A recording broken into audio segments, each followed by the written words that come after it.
Hello everyone, आज हम discuss करते हैं शिक्षण के सामान्य सिद्धांत। शिक्षण के सामान्य सिद्धांत निम्नलिखित हैं। फर्स्ट है हमारा माइवटिक सिद्धांत। इस सिद्धांत का प्रतिपादक सुकरात ने किया था। उसका मानना है कि आत्मा को सभी प्रकार के ज्ञान की अनुभूति होती है, किंतु जब वह जन्म लेती है तो वह इसे भूल जाती है। शिक्षक इस भूले हुए ज्ञान को प्रत्यस्मरण एवं अभिज्ञान द्वारा प्रश्नों के माध्यम से फिर चेतन मस्तिष्क तक लाता है। शिक्षक छात्रों से प्रश्न इस प्रकार से पूछता है कि उसका भूला हुआ ज्ञान फिर चेतन मस्तिष्क तक आ जाता है। सेकंड है हमारा संप्रेषण सिद्धांत, कम्युनिकेशन थ्योरी। यह सिद्धांत शिक्षक द्वारा सूचनाओं, तथ्यों एवं विचारों को छात्रों तक भाषा की सहायता से संप्रेषित करता है। अध्यापक की संप्रेषण क्षमता जितनी अधिक होगी, उसका शिक्षण भी उतना ही प्रभावी होगा। क्योंकि प्रभावी शिक्षण के लिए आवश्यक है कि संदेश प्राप्त करने वाला संदेश को उसी अर्थ में ले जिस अर्थ में वह उसके पास भेजा गया है, और इसका पता तभी चलेगा जब वह अपनी प्रतिक्रिया भी साथ साथ दे। इस प्रकार यह सिद्धांत कक्षा अंतःक्रिया को महत्व देता है। इसमें जो हमारा भाषा है वो बहुत इम्पोर्टेंट रोल निभाती है कम्युनिकेशन में। थर्ड है हमारा परिवर्तन सिद्धांत।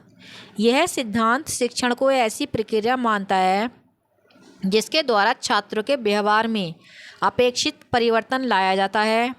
कक्षा में अध्यापक तथा छात्रों के बीच क्रिया प्रतिक्रिया द्वारा संबंध प्रगाढ़ होते हैं और फलस्वरूप छात्रों की आदतें एवं व्यवहार बदल जाते हैं।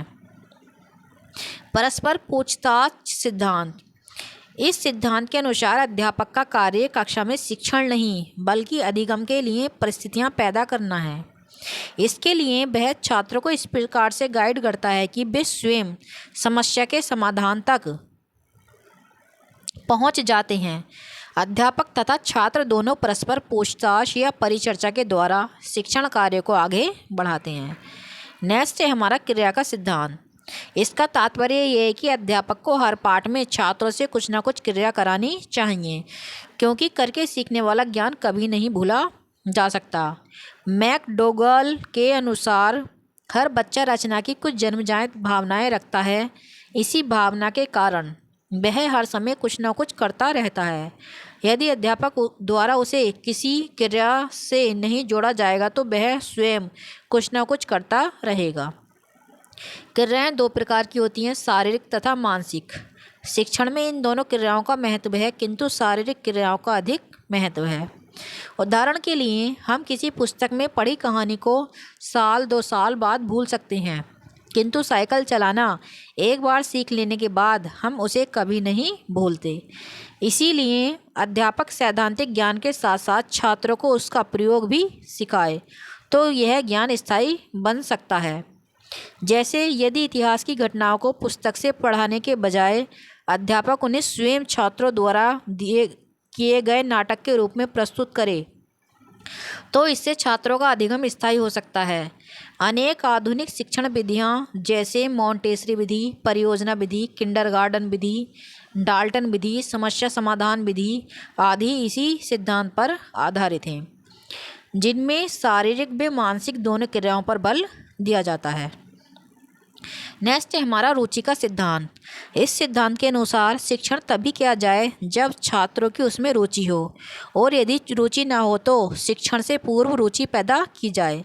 कक्षा में छात्रों के अंदर रुचि पैदा करने के अनेक तरीके हैं। जैसे छात्र को उसके जीवन का लक्ष्य समझा जाए, छात्रों में पढ़ने की जिज्ञासा पैदा की जाए, उसके सामने पाठ का उद्देश्य स्पष्ट किया जाए, पाठ्य सामग्री को छात्रों के दैनिक जीवन से जोड़ा जाए, मतलब जोड़ कर पढ़ाया जाए, करके सीखने के सिद्धांत का अनुपालन किया जाए, पाठ्य सामग्री उद्देश्य तथा छात्र में स्पष्ट संबंध विकसित किए जाएं, सहायक सामग्री के प्रयोग द्वारा पाठ को रुचिकर बनाया जाए आदि।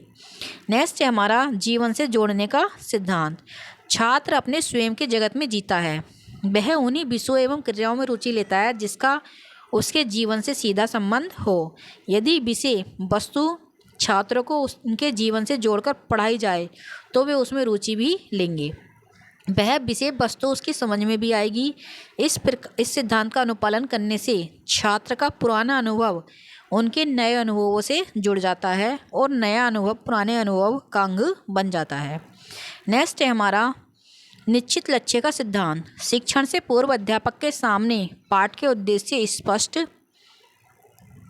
होने चाहिए, क्योंकि उद्देश्यों के अनुरूप ही शिक्षण रणनीतियों का चयन किया जाता है। उदाहरण के लिए, यदि किसी कविता के शिक्षण का उद्देश्य कविता की अनुभूति प्रशंसा है तो फिर शिक्षण में उच्चारण एवं लय उतार चढ़ाव पर अधिक ध्यान दिया जाएगा। और यदि बोध कविता शिक्षण का उद्देश्य है तो फिर शब्दार्थ एवं भावार्थ पर विशेष ध्यान दिया जाएगा। इस सिद्धांत का दूसरा अर्थ यह है कि छात्रों के समक्ष शिक्षा का उद्देश्य स्पष्ट होना चाहिए, तभी वे उस लक्ष्य को पाने के लिए प्रयासरत होंगे। चयन का सिद्धांत। उद्देश्य के अनुसार ही पाठ्य सामग्री का चयन किया जाता है। पाठ में कुछ ऐसी चीज़ें भी हो सकती हैं जो कि उस स्तर पर छात्रों के लिए बेकार हैं, इसलिए अध्यापक छात्रों के स्तर, उनकी रुचि तथा उद्देश्यों को ध्यान में रखकर केवल उसी सामग्री को शिक्षण के लिए चुनता है जो कि छात्रों के लिए सार्थक तथा समझने योग्य हो। नेक्स्ट है हमारा नियोजन का सिद्धांत। पाठ पढ़ाने से पूर्व अध्यापक को पाठ की पूरी योजना बना लेनी चाहिए। पाठ नियोजन के द्वारा ही वह शिक्षण के समय उठने वाली किसी संभावित या आकस्मिक समस्या का समाधान ढूंढ सकता है। यदि शिक्षण के समय अध्यापक के सामने कोई ऐसी समस्या खड़ी हो जाती है जिसके विषय में अध्यापक ने पाठ योजना बनाते समय सोचा भी नहीं था, तो वह अपने अनुभव के आधार पर इस समस्या का हल निकाल लेगा। नेक्स्ट है हमारा विभाजन का सिद्धांत। पाठ के प्रस्तुतिकरण से पूर्व अध्यापक को पूरे पाठ को किसी निश्चित क्रम में इकाइयों में बांट लेना चाहिए, किंतु उसे यह ध्यान रखना चाहिए कि प्रत्येक इकाई अपने में पूर्ण तथा अगली इकाई के लिए जिज्ञासा पैदा करने वाली होनी चाहिए। ऐसा करने से पाठ छात्रों के लिए सरल व रुचिकर हो जाता है, किंतु पढ़ाते समय इन इकाइयों को एक दूसरे से जोड़ते रहना भी आवश्यक है। नेक्स्ट है हमारा दोहराने का सिद्धांत। जो भी पाठ छात्रों को पढ़ाया जाए उसे छात्रों द्वारा अवश्य दोहराया जाना चाहिए। इससे जो ज्ञान होगा वो स्थायी हो जाएगा, क्योंकि बिना दोहराए पठित सामग्री बहुत जल्दी भूल जाती है।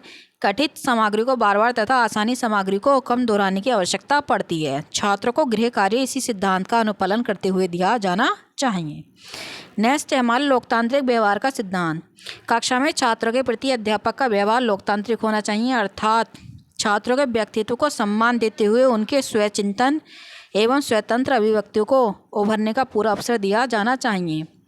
इसी सिद्धांत का अनुपालन करते हुए अध्यापक छात्रों की सहायता एवं सहयोग से पाठ को पढ़ाता है।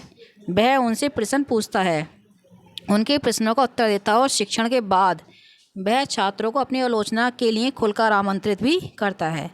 यह सारी क्रियाएं छात्रों को अध्यापक दोनों के आत्मविश्वास को बढ़ाती हैं। अगर वीडियो अच्छा लगे तो लाइक करें, शेयर करें और चैनल को सब्सक्राइब करें। Thanks for watching.